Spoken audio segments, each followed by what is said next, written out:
ಹಚ್ಚೇವು ಕನ್ನಡದ ದೀಪ, ಹಚ್ಚೇವು ಕನ್ನಡದ ದೀಪ, ಕರುನಾಡ ದೀಪ, ಸಿರಿನುಡಿಯ ದೀಪ, ಒಲವೆತ್ತಿ ತೋರುವ ದೀಪ.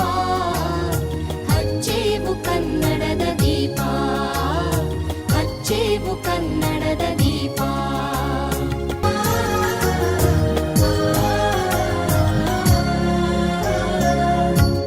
ಪ್ರತಿಯೊಂದು ಸಮಾಜವು ಒಂದು ಸಾಮಾಜಿಕ ವ್ಯವಸ್ಥೆಯನ್ನ ಹೊಂದಿರುತ್ತದೆ. ಆ ವ್ಯವಸ್ಥೆ ತನ್ನ ಸಮಾಜದ ಉಳಿವಿಗೆ ಮತ್ತು ಏಳಿಗೆಗೆ ತನ್ನ ಸದಸ್ಯರೊಡನೆ ಕೆಲವು ಜವಾಬ್ದಾರಿಗಳನ್ನು ಹಂಚಿಕೊಂಡಿರುತ್ತೆ.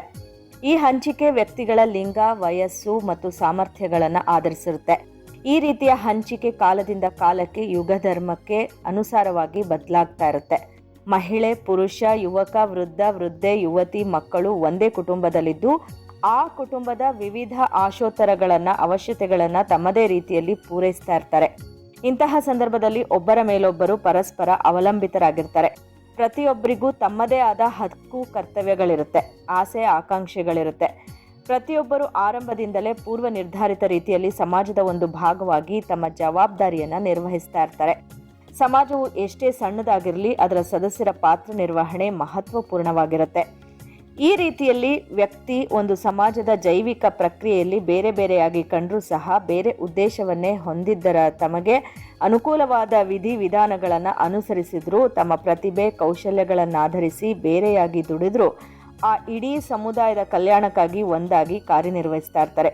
ಈ ರೀತಿಯಾಗಿ ಪುರುಷ ಮತ್ತು ಸ್ತ್ರೀಯರ ನಡುವೆ ಮಾನಸಿಕ ವ್ಯತ್ಯಾಸ ಉಂಟಾಗಿ ಸಾಮಾಜಿಕವಾಗಿ, ಸಾಂಸ್ಕೃತಿಕವಾಗಿ ಇಬ್ಬರೂ ಭಿನ್ನ ಎಂಬ ಪರಂಪರೆ ಬೆಳೆದಿರಬಹುದು. ಸಂಸ್ಕೃತಿ ಸ್ತ್ರೀ ಮತ್ತು ಪುರುಷನಿಗೆ ಸಂಬಂಧಪಟ್ಟಂತೆ ಭಿನ್ನವಾಗಿರುವುದಕ್ಕೆ ಐತಿಹಾಸಿಕ ಆಧಾರಗಳಿದೆ. ಕಟ್ಟಡ ನಿರ್ಮಾಣ, ಉಡುಪು ತಯಾರಿಕೆ, ವ್ಯವಸಾಯ, ಪಶುಪಾಲನೆ, ವ್ಯಾಪಾರ ಮುಂತಾದ ವೃತ್ತಿ ನಿರ್ವಹಣೆಗಳಲ್ಲಿ ಸ್ತ್ರೀ ಮತ್ತು ಪುರುಷರ ಪಾತ್ರ ಭಿನ್ನವಾಗಿರುತ್ತೆ. ವಿಶೇಷವಾಗಿ ಸ್ತ್ರೀ ವೃತ್ತಿಗಳನ್ನು ಕುರಿತಂತೆ ನೋಡೋದಾದ್ರೆ ಆಯಾಯ ಸಮೂಹದ ಸ್ಥಳೀಯ ರೂಢಿ ಪದ್ಧತಿಗೆ ಅನುಗುಣವಾಗಿ ಬದಲಾಗುತ್ತಾ ಹೋಗುತ್ತೆ.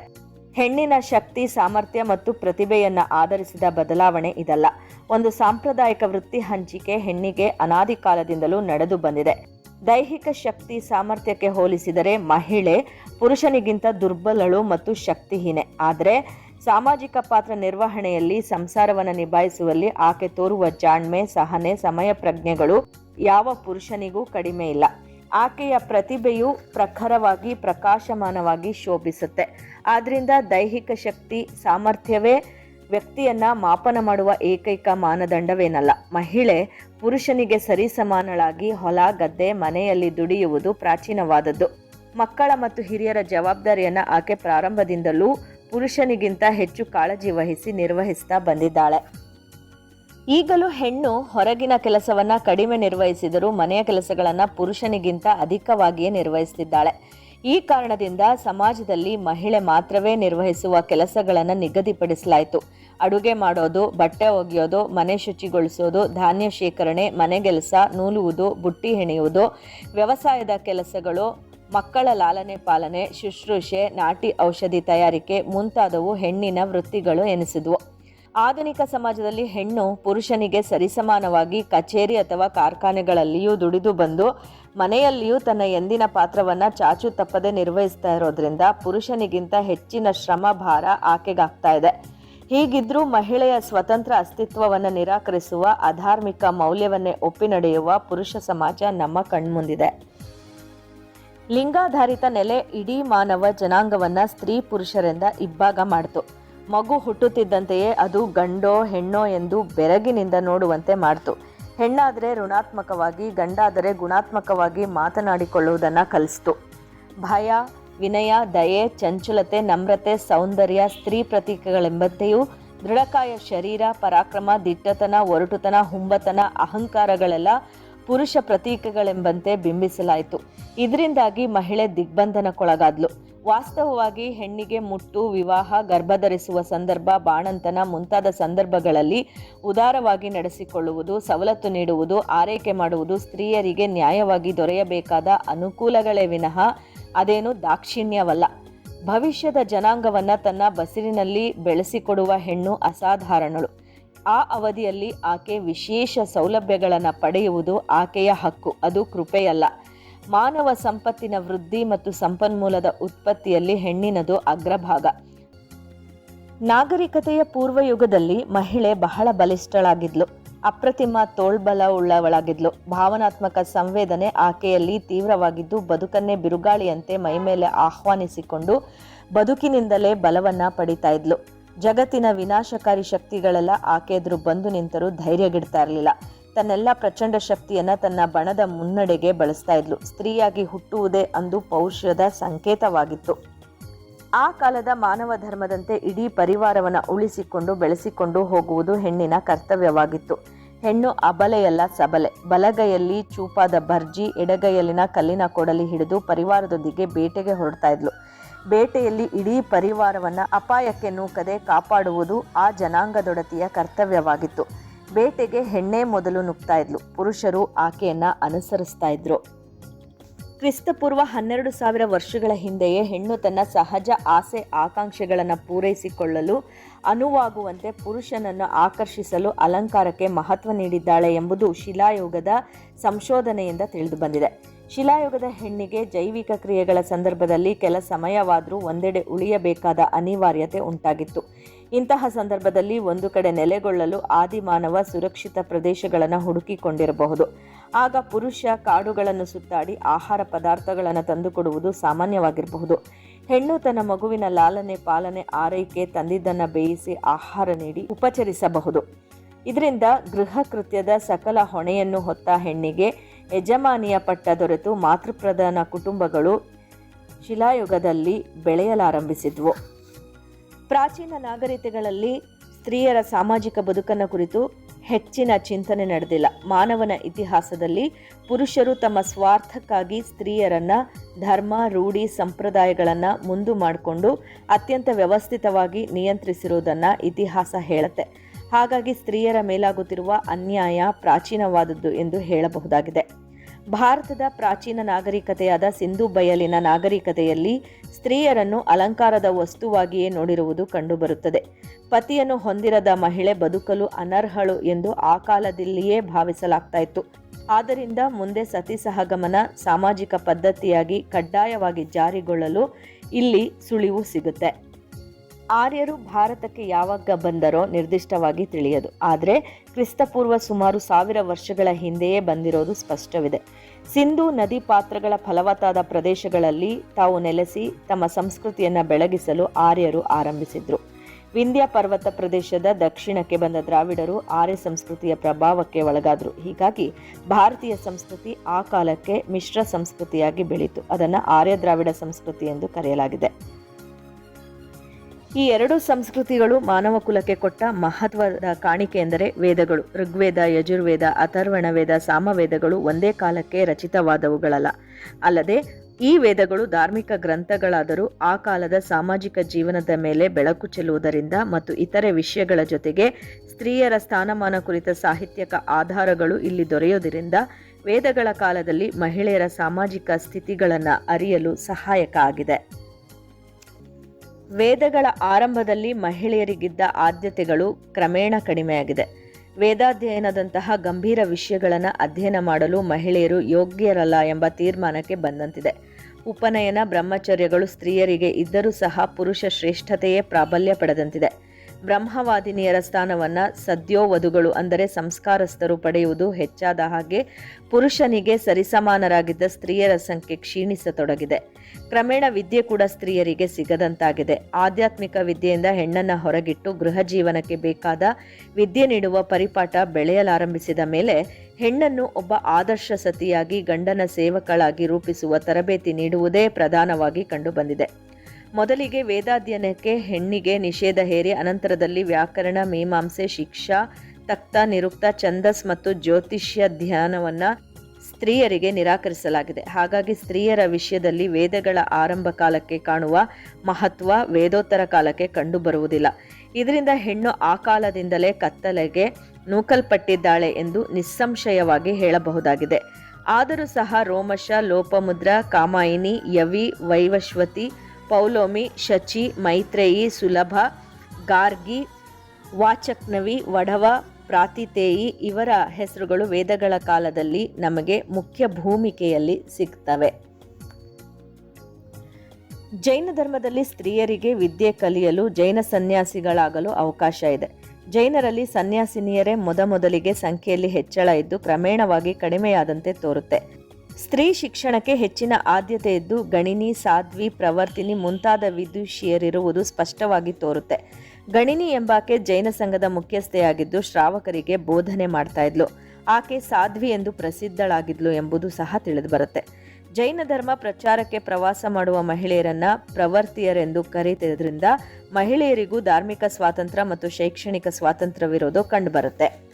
ಜೈನ ಧರ್ಮಕ್ಕೆ ಸೇರುವ ಸ್ತ್ರೀಯರಿಗೆ ಯಾವುದೇ ನಿರ್ಬಂಧ ಇರಲಿಲ್ಲ. ಅವರು ತಮ್ಮ ಪತಿಯರನ್ನ ತ್ಯಜಿಸಿ ಜೈನ ಬಸದಿಗಳಿಗೆ ಸೇರ್ತಾ ಇದ್ರು. ಉದಾಹರಣೆಗೆ ಕೌಶಂಬಿಯ ರಾಜಕುಮಾರಿ ಜಯಂತಿಯು ಸ್ವತಃ ಮಹಾವೀರನ ಜೊತೆ ಜೈನ ಧರ್ಮದ ಮೂಲ ತತ್ವಗಳ ಬಗ್ಗೆ ಚರ್ಚಿಸಿ ತನ್ನ ಸಂಶಯಗಳನ್ನ ಪರಿಹರಿಸಿಕೊಂಡ್ಳು. ತನ್ನೆಲ್ಲ ರಾಣಿ ವೈಭವವನ್ನ ತೊರೆದು ಜೈನಳಾಗಿ ತನ್ನ ವಿಲಾಸ ಜೀವನವನ್ನ ತ್ಯಜಿಸಿ ಕಠಿಣ ವ್ರತಗಳನ್ನ ಕೈಗೊಂಡಳೆಂಬ ಕತೆ ಬರೋದ್ರಿಂದ ಸ್ತ್ರೀಯರಿಗೆ ಧಾರ್ಮಿಕ ಸ್ವಾತಂತ್ರ್ಯ ಇರೋದು ಸ್ಪಷ್ಟವಾಗಿ ನಮಗೆ ಕಾಣಿಸುತ್ತೆ. ಇದ್ರ ಜೊತೆಗೆ ಮುಖ್ಯವಾಗಿ ಜೈನ ಧರ್ಮದಲ್ಲಿ ಸ್ತ್ರೀ ಅಭಿವ್ಯಕ್ತಿ ಕೊರತೆ ಇದ್ರು. ಆದಿತೀರ್ಥಂಕರನ ಪುತ್ರಿಯರಿಬ್ಬರು ಲಿಪಿಶಾಸ್ತ್ರ ಮತ್ತು ಗಣಿತಶಾಸ್ತ್ರ ಪರಿಣಿತರೆಂಬುದು ನಮಗೆ ತಿಳಿದು ಬರುತ್ತೆ.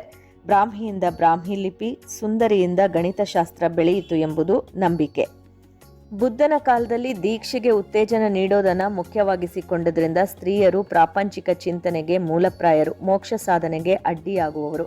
ಅವರು ಜೊತೆಯಲ್ಲಿದ್ರೆ ಮಹಾನಿರ್ವಾಣ ಅಲಭ್ಯ ಎಂಬ ಅಭಿಪ್ರಾಯ ಬಲಗೊಂಡಿತು. ಇದರಿಂದಾಗಿ ಸ್ತ್ರೀಯರನ್ನ ತುಚ್ಛವಾಗಿ ನೋಡುವ ಭಾವನೆಗಳು ಬೆಳೆದವು.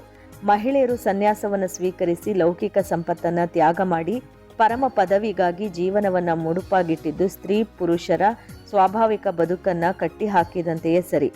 ಪ್ರಾಮಾಣಿಕವಾದ ಆಧ್ಯಾತ್ಮಿಕ ಪ್ರೇರಣೆ ಇಲ್ಲದೆ ವಿಚಾರದ ನೆಲೆಯಲ್ಲಿ ಆಚಾರಗಳನ್ನು ಹತ್ತಿಕ್ಕಿ ಮುನ್ನಡೆದದ್ದು ಬುದ್ಧನ ತಿಳುವಳಿಕೆ. ವೇದಕಾಲದ ಸ್ತ್ರೀ ಜೀವನಕ್ಕೂ ಮಧ್ಯಯುಗದ ಸ್ತ್ರೀ ಜೀವನಕ್ಕೂ ತುಂಬಾ ವ್ಯತ್ಯಾಸ ಕಂಡುಬಂತು. ಅಂದು ಇರದಿದ್ದ ಸಮಸ್ಯೆಗಳು ಇಂದು ಹುಟ್ಟಿಕೊಂಡವು. ಹೆಣ್ಣು ಮಗುವಿನ ಜನ್ಮ ಆ ಕಾಲದಲ್ಲಿ ಸ್ವಾಗತಾರ್ಹವಾಗಿತ್ತು. ವೇದಾಧ್ಯಯನ ಮಾಡುವ ಅವಕಾಶ, ಯಜ್ಞಯಾಗಾದಿಗಳಲ್ಲಿ ಭಾಗವಹಿಸುವ ಅಧಿಕಾರ ಅವಳಿಗಿತ್ತು. ವಿವಾಹವು ಒಂದು ಸಮಸ್ಯೆಯಾಗಿರಲಿಲ್ಲ. ವೈಧವ್ಯವು ಪಾಪದ ಫಲವೆನಿಸಿರಲಿಲ್ಲ. ಇದಕ್ಕೆ ವಿರುದ್ಧವಾಗಿ ಮಧ್ಯಯುಗದ ಕಾಲಕ್ಕೆಂದರೆ ಇವೆಲ್ಲವೂ ಸಮಸ್ಯೆಗಳಾಗಿಯೇ ಪರಿಣಮಿಸಿ ಹೆಣ್ಣು ಮಗುವಿನ ಜನನವೇ ಮೊದಲು ಸ್ವಾಗತಾರ್ಹವೆನಿಸದ ಪರಿಸ್ಥಿತಿ ನಿರ್ಮಾಣವಾಯಿತು. ವಚನಯುಗ ಭಕ್ತಿ ಕೇಂದ್ರವಾಗಿ ಚಲಿಸಿದ್ರೂ ಸಾಮಾಜಿಕ ಆಂದೋಲನವಾಗಿ ಸ್ವರೂಪ ಪಡೆದುಕೊಂಡದ್ದು ಇತಿಹಾಸ. ಈ ಸಂದರ್ಭದಲ್ಲಿ ಶರಣರು ಇದುವರೆಗಿನ ಆಲೋಚನಾ ಕ್ರಮಕ್ಕೆ ಪರ್ಯಾಯವನ್ನ ಸೃಷ್ಟಿಸುವ ಕೆಲಸ ಮಾಡಿದ್ರು. ಹೊಸ ಸಮಾಜವನ್ನ ಕಟ್ಟುವಲ್ಲಿ ಅಕ್ಷರ ಜ್ಞಾನಕ್ಕೆ ಅಂದರೆ ಅರಿವಿಗೆ ಮನ್ನಣೆ ಕೊಟ್ಟಿದ್ದರ ಫಲವಾಗಿ ಸಮಾಜದ ಕಟ್ಟಕಡೆಯ ವ್ಯಕ್ತಿ ಕೂಡ ಲಿಂಗಭೇದ ಮರೆತು ಆಂದೋಲನದಲ್ಲಿ ಭಾಗವಹಿಸುವಂತಾಯ್ತು. ನಡುವೆ ಸುಳಿವಾತ್ಮ ಗಂಡು ಅಲ್ಲ, ಹೆಣ್ಣು ಅಲ್ಲ, ಹೆಣ್ಣು ಮಾಯೆ ಎಂಬರು ಹೆಣ್ಣು ಮಾಯೆಯಲ್ಲ. ಈ ಬಗೆಯ ವಚನಗಳು ಇಡೀ ಆಂದೋಲನವನ್ನ ಹೊಸ ದೃಷ್ಟಿಗೆ ಕೊಂಡೊಯ್ತು. ಪರಿಣಾಮವಾಗಿ ಸ್ತ್ರೀಯರು ಅಭಿವ್ಯಕ್ತಿಯಲ್ಲಿ ತಮ್ಮನ್ನ ಗುರುತಿಸಿಕೊಳ್ಳುವಂತಹ ಕೃಷಿ ಮಾಡಿದ್ರು. ತಳ ಸಮುದಾಯದ ಸ್ತ್ರೀ ವರ್ಗವೂ ಸಹ ಇಲ್ಲಿ ಭಾಗವಹಿಸಿದ್ದು ಮತ್ತೊಂದು ವಿಶೇಷ. ಕನ್ನಡ ಸಾಹಿತ್ಯದ ಇತಿಹಾಸದಲ್ಲಿಯೇ 12ನೇ ಶತಮಾನ ಉಜ್ವಲವಾದುದು. ಸಾಮಾಜಿಕ ಇತಿಹಾಸದ ಪುಟಗಳು ಇದೇ ಕಾಲದಲ್ಲಿ ಬರೆಯಲ್ಪಟ್ಟವು. ಬಹುಕಾಲದವರೆಗೆ ಕವಯತ್ರಿಯರನ್ನೇ ಕಾಣದ ಕನ್ನಡ ಸಾಹಿತ್ಯ ರಂಗವು ಅಸಂಖ್ಯ ಶಿವಶರಣೆಯರನ್ನ, ವಚನಕಾರ್ತಿಯರನ್ನ ಸ್ವಾಗತಿಸಿತು. ಶಿವಶರಣೆಯರು ನಿರ್ಭೀತಿಯಿಂದ ಶಿವನನ್ನ ಮೊರೆಹೊಕ್ಕರು, ತಪಸ್ಸನ್ನಾಚರಿಸಿದ್ರು. ಕಾಯಕವೇ ಕೈಲಾಸವೆಂದರಿತು ದಾಸೋಹವನ್ನಾಚರಿಸಿದ್ರು. ಅನುಭವವನ್ನ ಕುರಿತು ವಚನಗಳಲ್ಲಿ ಹಾಡಿದ್ರು. ಜೊತೆಯಲ್ಲಿ ತಿಳಿವನ್ನ ಬಿತ್ತಿದ್ರು. ಜನಜೀವನದಲ್ಲಿ ಪುನಃ ಸಜೀವತೆ ತಲೆದೋರ್ತು. ಸಾಮಾಜಿಕ ಧಾರ್ಮಿಕ ಜೀವನಕ್ಕೊಂದು ವಿಧದ ಶೋಭೆಯುಂಟಾಯಿತು. ಇದಕ್ಕೆ ಮುಖ್ಯ ಕಾರಣ ಅರಿವಿಗೆ ಲಿಂಗಭೇದವಿಲ್ಲವೆಂಬ ಮಾತು ಮತ್ತು ಸಂಸಾರದ ನೆಲೆಯಲ್ಲೇ ಮುಕ್ತಿ ಪಡೆಯಬಹುದೆಂಬ ನಂಬುಗೆ. ಇದರೊಂದಿಗೆ ಹಿಂದುಳಿದ ವರ್ಗದವರಿಗೆ ದೊರೆತ ಪ್ರಾಶಸ್ತ್ಯ. ಇದರೊಂದಿಗೆ ಆತ್ಮವಿಶ್ವಾಸವನ್ನು ಗಳಿಸಿಕೊಂಡ ಅನಕ್ಷರಸ್ಥ ಜನಸಾಮಾನ್ಯರು ತಮ್ಮ ಅನಿಸಿಕೆಗಳನ್ನ ವಚನಗಳಲ್ಲಿ ದಾಖಲಿಸಿದ ಐತಿಹಾಸಿಕ ಘಟನೆ ಕನ್ನಡ ನಾಡಿನ ಚರಿತ್ರೆಯಲ್ಲಿ ಉಲ್ಲೇಖನೀಯವಾದುದು. ಸ್ತ್ರೀ ಪುರುಷರ ಸಮಾನತೆಯನ್ನು ಕುರಿತು ಎಲ್ಲ ಧರ್ಮಗಳು ಒಪ್ಪಿಕೊಂಡಿವೆ. ಅವು ಹೇಳುವಂತೆ ಪೂರ್ಣ ಮಾನವನ ಅರ್ಧ ತುಂಡುಗಳನ್ನು ದೇವರು ಪೃಥ್ವಿಯ ಮೇಲೆ ಹರಡಿದ್ದಾನೆ. ಒಂದರ್ಧ ತುಂಡು ತನ್ನ ಪೂರ್ಣತೆಗಾಗಿ ಇನ್ನೊಂದರ್ಧವನ್ನ ಹುಡುಕುತ್ತಿರುತ್ತದೆ. 12ನೇ ಶತಮಾನದ ವಚನ ಕ್ರಾಂತಿ ಮಾಡಿದ ಅನೇಕ ಶಿವಶರಣೆಯರು ತಮ್ಮ ಇಷ್ಟ ದೈವದ ಅಂಕಿತದಲ್ಲಿ ವಚನಗಳನ್ನು ರಚಿಸಿದ್ದಾರೆ. ಅಕ್ಕನ ಹೆಸರು ಚಿರಸ್ಥಾಯಿಯಾದುದು. ಇವಳೊಂದಿಗೆ ಕಾಳವ್ವೆ, ಗಂಗಾಂಬಿಕೆ, ನಾಗಲಾಂಬಿಕೆ, ಗೊಗ್ಗವ್ವೆ, ರೆಮ್ಮವ್ವೆ, ವೀರವ್ವ, ಲಕ್ಕಮ್ಮ, ರಾಯಮ್ಮ ಮುಂತಾದವರ ಹೆಸರನ್ನ ಉಲ್ಲೇಖಿಸಲಾಗಿದೆ. 17ನೆಯ ಶತಮಾನದ ಸಂಚಿ ಹೊನ್ನಮ್ಮ, ಶೃಂಗಾರಮ್ಮ, ಚೆಲುವಾಂಬೆ, ಹೆಳವನಕಟ್ಟೆ ಗಿರಿಯಮ್ಮ, ಗಲಗಲಿ ಅವ್ವ, ಭಾಗಮ್ಮ, ಹರಪನಹಳ್ಳಿಯ ಭೀಮವ್ವೆ, 18ನೇ ಶತಮಾನದ CR ಚೆಲ್ಲಮ್ಮ, ಗಣಪಕ್ಕ, ಪನ್ನಿ ಲಕ್ಷ್ಮೀಬಾಯಿಯವರ ಸಾಹಿತ್ಯಕ ಕೊಡುಗೆಗಳನ್ನು ನಾವು ಗಮನಿಸಬಹುದು. ಇದರೊಂದಿಗೆ ಈ ಶತಮಾನದ ಆದಿಯಲ್ಲಿ ದೇಶವನ್ನು ಆಕ್ರಮಿಸಿದ ವಿದೇಶಿಯರ ಪ್ರಭಾವ ನಾನಾ ವಿಧಗಳಲ್ಲಿ ದೇಶದ ರಾಜಕೀಯ ಸಾಮಾಜಿಕ ಜೀವನದ ಮೇಲೆ ಪರಿಣಾಮ ಬೀರ್ತು. ಮಹಿಳೆಯರು ಮನೆಯಿಂದ ಹೊರಬಂದು ಅಕ್ಷರಾಭ್ಯಾಸ ಮಾಡಿ ಆತ್ಮವಿಶ್ವಾಸ ಗಳಿಸುವ ಹಾದಿಯಲ್ಲಿ ಮುನ್ನಡೆದ್ರು. ಈ ಭಾಗದಲ್ಲಿ ಬರುವ ಕವಯತ್ರಿಯರೆಲ್ಲ ಹೆಚ್ಚಾಗಿ ಮಧ್ಯಮ ವರ್ಗದವರೇ. ಅವರ ಒಂದೊಂದು ಕೃತಿಗಳು ಅವರವರ ವ್ಯಕ್ತಿತ್ವದ ಪಡಿನೆಳಲು. ತಿರುಮಲೆ ರಾಜಮ್ಮ, ಸಾವಂತರಾದೇವಿ, ಬೆಳಗೆರೆ ಜಾನಕಮ್ಮ, ಜಯದೇವಿ ತಾಯಿ ಲಿಗಾಡೆ, ಹಾಡಿನ ವೆಂಕಮ್ಮ, MB ಗೌರಮ್ಮ, ಹೆಗಡೆ ಪಾರ್ವತಿದೇವಿ, ಹಾಡಿನ ಹುಚ್ಚಮ್ಮ, ಕರವೀರ ಶೆಟ್ಟರ ಸಂಗಮ್ಮ, ಬಿಕ್ಕಣ್ಣನವರ ವಾಸಂತಿಬಾಯಿ, ಕಮಲಾದೇವಿ ಚಟ್ಟೋಪಾಧ್ಯಾಯ, ಕಮಲಾ ಹಂಪನ, ಮಾಲತಿ ಪಟ್ಟಣಶೆಟ್ಟಿ, ಉಷಾ, ವೈದೇಹಿ, ಭಾಗ್ಯಲಕ್ಷ್ಮಿ, ವಿಜಯ ದಬ್ಬೆ, ಕಮಲಾ ಹೆಮ್ಮಿಗೆ, ಪ್ರತಿಭಾನಂದ ಕುಮಾರ, ಪದ್ಮಾಶೇಖರ್, ಮುಕ್ತಾಯಕ್ಕ, ಶರೀಫಾ ಮುಂತಾದವರು ವಿದ್ಯಾವಂತ ಹಾಗೂ ಉದ್ಯೋಗಸ್ಥ ಮಹಿಳೆಯರಾಗಿ ತಮ್ಮ ಅನುಭವ ಕ್ಷೇತ್ರವನ್ನು ವಿಸ್ತರಿಸಿಕೊಂಡು ಕಾವ್ಯ ರಚನೆ ಮಾಡ್ತಿದ್ದಾರೆ. ದಲಿತ ಕಾವ್ಯ ಪ್ರಚುರಕ್ಕೆ ಬಂದ ಹಿನ್ನೆಲೆಯಲ್ಲಿ BT ಲಲಿತಾ ನಾಯಕ್, ಸುಕನ್ಯಾ ಮಾರುತಿ, ಲೀಲಾವತಿ ತೋರಣಗಟ್ಟಿ, ಮಲ್ಲಿಕಾ ಗಂಟಿ, ವಿಜಯಶ್ರೀ ಸಬರದ, ಧರಣಿದೇವಿ ಮಾಲಗತ್ತಿ, ಸರಸ್ವತಿ ಪೂಜಾರ, ಬಾಹಾ ರಮಾಕುಮಾರಿ, DB ರಜಿಯಾ, ಮಮತಾ ಸಾಗರ್ ಮುಂತಾದವರ ಹೆಸರನ್ನು ನಾವು ಉಲ್ಲೇಖಿಸಬಹುದು. ನಮ್ಮ ಭಾರತ ದೇಶದಲ್ಲಿ ಪಿತೃಪ್ರಧಾನ ವ್ಯವಸ್ಥೆ ಜಾರಿಯಲ್ಲಿದೆ. ನಮ್ಮ ಸಮಾಜದಲ್ಲಿ ಪುರುಷನನ್ನ ಕೇಂದ್ರೀಕರಿಸುವ ಬಯಕೆ ಉತ್ತುಂಗದಲ್ಲಿದೆ. ಸ್ತ್ರೀಯು ಪುರುಷನಿಗಿಂತ ಧಾರಾಶಕ್ತಿಯಲ್ಲಿ, ಕ್ರಿಯಾಶೀಲ ವ್ಯಕ್ತಿತ್ವದಲ್ಲಿ, ಆತ್ಮ ಮನೋಬಲದಲ್ಲಿ ಸೈದ್ಧಾಂತಿಕವಾಗಿ ಮೇಲ್ಮಟ್ಟದಲ್ಲಿದ್ದಾಳೆ. ಭಾರತೀಯ ಸಂದರ್ಭದಲ್ಲಿ ಕೃಷಿ, ಪಶು ಸಂಗೋಪನೆ, ಗುಡಿ ಕೈಗಾರಿಕೆ ಇತ್ಯಾದಿಗಳನ್ನು ಚಾಲನೆ ತಂದವಳು ಹೆಣ್ಣು. ಹಾಗಾಗಿ ಅವಳನ್ನು ಆದಿಶಕ್ತಿ ಅಂತಲೂ ಕರೆಯಲಾಗುತ್ತೆ. ಮಹಿಳೆಯ ಧೀಶಕ್ತಿಯ ಮೇಲ್ಮೆಯನ್ನು ಸಹಿಸದ ಪುರುಷ ಮಹಿಳೆಯನ್ನ ಆತಂಕ ಮತ್ತು ಭಯ ಎಂಬ ಸೋಗನ ಹೊರಹಚ್ಚಿ 2ನೇ ದರ್ಜೆಗೆ ತಳ್ಳಿದ ಹಾಗೂ ಆ ಕಾರ್ಯದಲ್ಲಿ ಯಶಸ್ವಿಯೂ ಆದ. ಆಕೆಯ ಮನೋಬಲವನ್ನು ಕುಗ್ಗಿಸಿ ಮನೆಯೊಳಗೆ ಬಂದಿಯಾಗಿಸಿದ. ತನ್ನ ನೋವನ್ನ, ನಲಿವನ್ನ 4 ಗೋಡೆಯ ಚೌಕಟ್ಟಿನೊಳಗೆ ಅಭಿವ್ಯಕ್ತಿಸುತ್ತಿದ್ದ ಮಹಿಳೆ ಸಾಹಿತ್ಯದೊಂದಿಗೆ ನಂಟನ್ನು ಬೆಳೆಸಿಕೊಂಡದ್ದು ಹಳೆಯ ಮಾತು. ಕಾಲಕ್ರಮೇಣ ತನ್ನ ವಿವೇಚನೆಯ ಜೊತೆಗೆ ಶಿಕ್ಷಣವನ್ನು ಪಡೆದು ಸಮಾಜಮುಖಿಯಾದ್ಲು. ಆಕೆ ನೊಂದವರ ದನಿಯಾದ್ಲು. ಪುರುಷ ಕೇಂದ್ರಿತ ಸಮಾಜದ ಮಿತಿ, ಅಪಾಯಗಳನ್ನು ತಿಳಿಯುತ್ತಾ ಹೋಗುವುದು ಸ್ತ್ರೀ ಸಾಹಿತ್ಯದ ಮುಖ್ಯ ಧೋರಣೆಯಾಗಿದೆ. ಪಾತಿವ್ರತ್ಯದ ಮೌಲ್ಯ, ತಾಯ್ತನ, ಪಾವಿತ್ರ್ಯವೆಂಬ ಅತ್ಯಮೂಲ್ಯ ಸಂಗತಿಗಳನ್ನು ಬಳಸಿಕೊಂಡು ಸ್ತ್ರೀಯರನ್ನ ಸಾಂಸ್ಕೃತಿಕವಾಗಿ ಹಿನ್ನಡೆಯುವಂತೆ ಪುರುಷ ಮಾಡ್ತಾ ಇದ್ದಾನೆ. ಸ್ತ್ರೀ ದುಡಿಮೆಯನ್ನ ಅಗ್ಗ ಎಂದು ಭಾವಿಸಲಾಗುತ್ತಿದೆ. ಮನೆಯಲ್ಲಿನ ಆಕೆಯ ದುಡಿಮೆಯನ್ನು ಏನೂ ಅಲ್ಲ ಎಂಬ ಭಾವನೆಯನ್ನ ತಂದೊಡ್ಡಲಾಗಿದೆ. ಹಾಗಾಗಿ ಸ್ತ್ರೀ ಸಾಹಿತ್ಯವು ಏಕಕಾಲದಲ್ಲಿ ಸಾಮಾನ್ಯ ಹೆಣ್ಣಿನ ದನಿಯಲ್ಲಿ ಚಿಂತನೆ ನಡೆಸ್ತಾ ಇದೆ. ಪುರುಷರ ಅಧಿಕಾರವನ್ನು ವಿರೋಧಿಸುತ್ತೆ, ಪಟ್ಟಭದ್ರ ಹಿತಾಸಕ್ತಿಯನ್ನು ವಿರೋಧಿಸುತ್ತೆ, ಮಹಿಳಾ ಸಮಸ್ಯೆಗಳನ್ನು ಗಮನಿಸುವಂತೆ ಮಾಡುತ್ತೆ, ಅಧಿಕಾರವನ್ನು ಸಮಾನವಾಗಿ ಹಂಚಿಕೆಯಾಗುವಂತೆ ಸೂಚಿಸುತ್ತೆ, ಸಾಮಾಜಿಕ ವ್ಯವಸ್ಥೆಯನ್ನು ಬದಲಾಗುವಂತೆ ಪ್ರೇರೇಪಿಸಿ ಸಾಂಪ್ರದಾಯಿಕ ನೆಲೆಗಟ್ಟಿನಲ್ಲಿ ಸ್ತ್ರೀ ಬದುಕನ್ನು ರೂಪಿಸದಂತೆ ಜಾಗೃತಿ ವಹಿಸುತ್ತೆ. ಜಾನಪದ ಸಾಹಿತ್ಯಕ್ಕೆ ಆಧಾರ ಸ್ತಂಭಗಳೇ ಮಹಿಳೆಯರು. ಕಾವ್ಯ ರಚನೆಗೆ ಅವರಿಗೆ ಪಾಂಡಿತ್ಯ ಬೇಕಾಗಿರಲಿಲ್ಲ. ಸುತ್ತಮುತ್ತಲಲ್ಲೇ ದಿನನಿತ್ಯವೂ ಕಾಣುವ ಸೂರ್ಯೋದಯ, ಸೂರ್ಯಾಸ್ತಗಳು, ವಿಶಾಲವಾದ ಕಡಲು, ಉನ್ನತವಾದ ಪರ್ವತಗಳು, ಗಿಡಮರ ಬಳ್ಳಿಗಳು ಅವ್ಯಕ್ತ ಶಕ್ತಿಯ ಚಿಂತನೆಗೆ ಹಾಗೂ ಅಭಿವ್ಯಕ್ತಿಗೆ ಅವಕಾಶ ಮಾಡಿಕೊಟ್ಟಿತು. ಅನಾದಿ ಕಾಲದಿಂದಲೂ ಮಾನವ ಹೃದಯದಿಂದ ಆಳದಿಂದ ಹೊರಹೊರಟ ಸೂಕ್ಷ್ಮ ಭಾವನೆಗಳು, ಸಾಂಸಾರಿಕ ಸರಸ ವಿರಸಗಳು ಜಾನಪದ ಸ್ತ್ರೀಯರ ಶಾಬ್ದಿಕ ಅಭಿವ್ಯಕ್ತಿಗೆ ಸ್ವಾಭಾವಿಕವಾಗಿಯೇ ಅವಕಾಶವನ್ನು ಕಲ್ಪಿಸಿಕೊಟ್ಟಿವೆ. ಜೀವನದ ರಸ ನಿಮಿಷಗಳನ್ನು ಕುರಿತು ಅವರು ಹಾಡಿದ್ರು. ಹಾಡಬೇಕೆಂದು ಹಾಡಿದವರು ಅವರಲ್ಲ. ಜೀವನದ ಹಾಡು ಜೀವನದೊಂದಿಗೆ ಬೆರೆತು ಹೋದದ್ದು.